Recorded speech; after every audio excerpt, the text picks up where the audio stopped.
Assalamualaikum warahmatullahi wabarakatuh. Di sini saya Zidan Parnakbar dengan NIM D1D03014. Saya akan menjelaskan materi yaitu reintroduksi tumbuhan di mata kuliah Biodiversitas dan Teknik Konservasi. Sebelumnya saya hormati dosen pengampu mata kuliah tersebut, Ibu Nursanti SUT MSI. Di sini saya akan membahas reintroduksi pohon ulin atau bulian yang bernama latin Eusinoxylon zwageri di kawasan konservasi Kalimantan. Indonesia merupakan salah satu negara dengan tingkat keanekaragaman hayati tertinggi di dunia. Berbagai jenis tumbuhan endemik dan langka tersebar di berbagai wilayah, mulai dari Sumatera, Kalimantan, Jawa, Sulawesi, hingga Papua.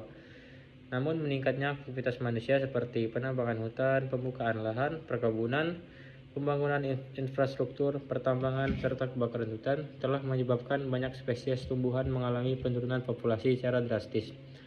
Kondisi ini mengakibatkan beberapa spesies tumbuhan masuk dalam kategori terancam punah dan memerlukan tindakan konservasi yang serius. Salah satu upaya konservasi yang dapat dilakukan adalah reintroduksi. Reintroduksi merupakan kegiatan pelepasliaran atau penanaman kembali suatu spesies ke habitat alaminya yang pernah menjadi daerah persebarannya, tetapi jumlah individu telah berkurang secara signifikan atau bahkan hilang dari lokasi tersebut.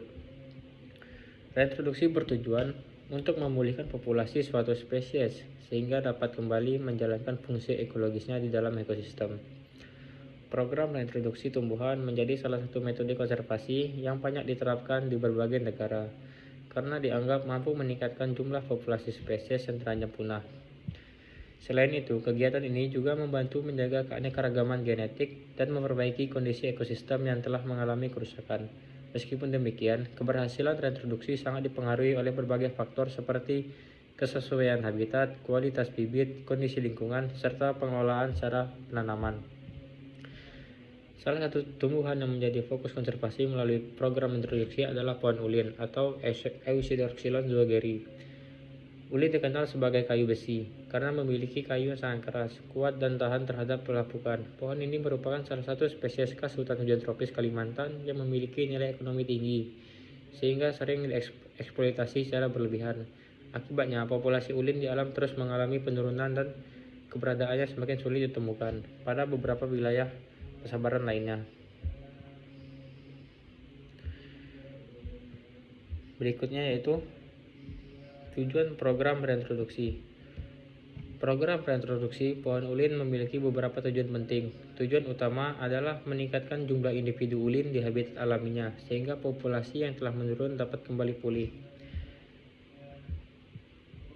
Dengan bertambahnya jumlah individu, peluang spesies untuk bertahan hidup dalam jangka panjang akan semakin besar. Selain itu, reintroduksi bertujuan untuk memulihkan struktur dan fungsi ekosistem hutan. Sebagai salah satu pohon penyusun hutan tropis, keberadaan ulin berperan dalam menjaga stabilitas ekosistem. Pohon ini menyediakan habitat bagi beberapa jenis satwa, membantu menjaga kesuburan tanah, serta berkontribusi dalam siklus air dan karbon. Tujuan lainnya adalah mempertahankan keanekaragaman genetik.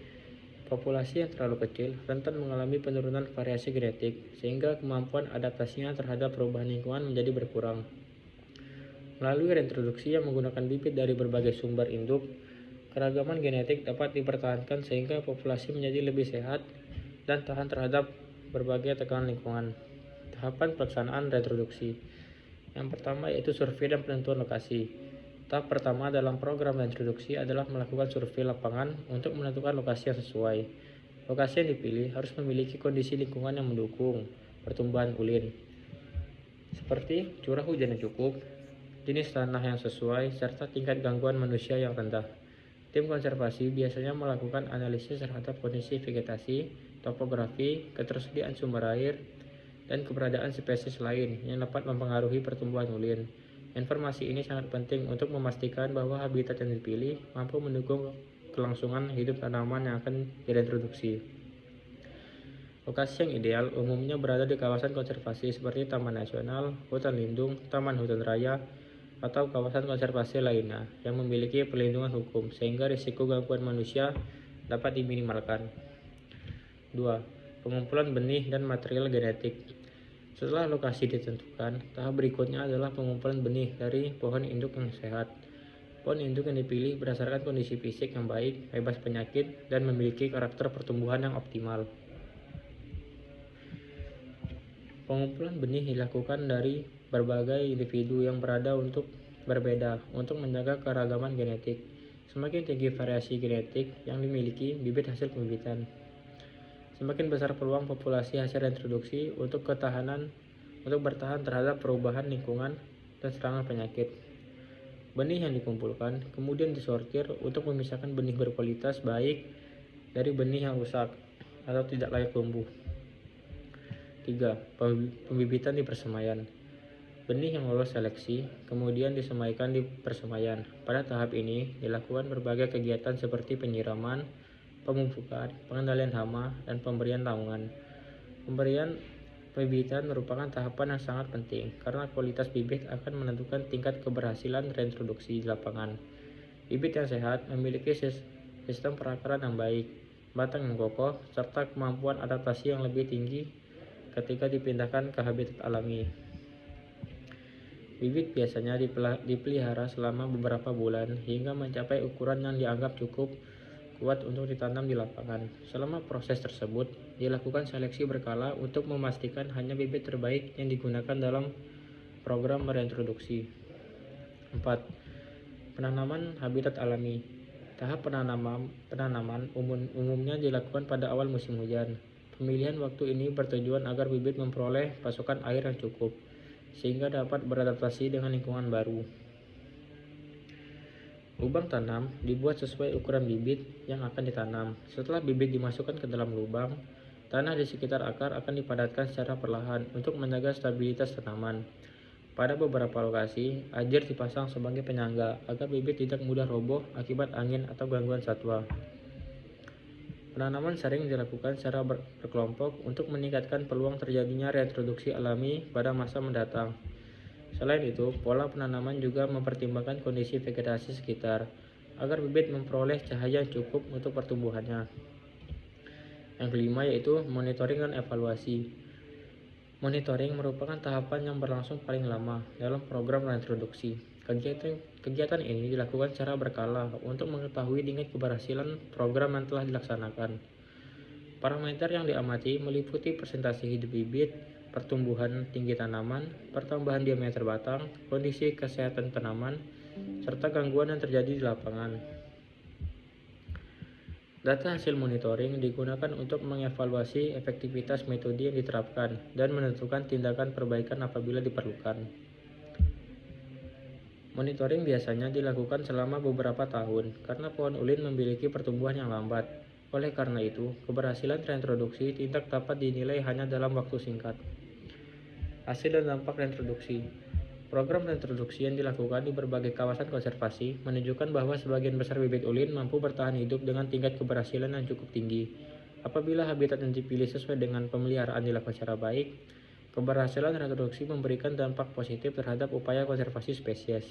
Jumlah individu ulin di kawasan konservasi meningkat sehingga risiko kepunuhan lokal dapat dikurangi.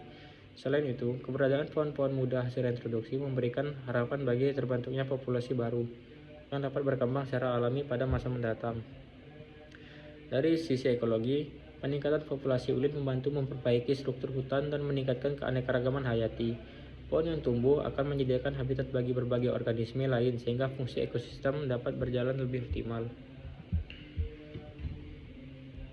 Kendala dalam reintroduksi. Meskipun memberikan manfaat besar, program reintroduksi juga menghadapi berbagai kendala. Salah satunya kendala utama adalah tingginya angka kematian bibit pada tahun awal penanaman akibat kekeringan, kompetisi dengan gulma, dan serangan hama penyakit. Kendala lain adalah ancaman kebakaran hutan dan aktivitas manusia yang masih terjadi di sekitar kawasan konservasi.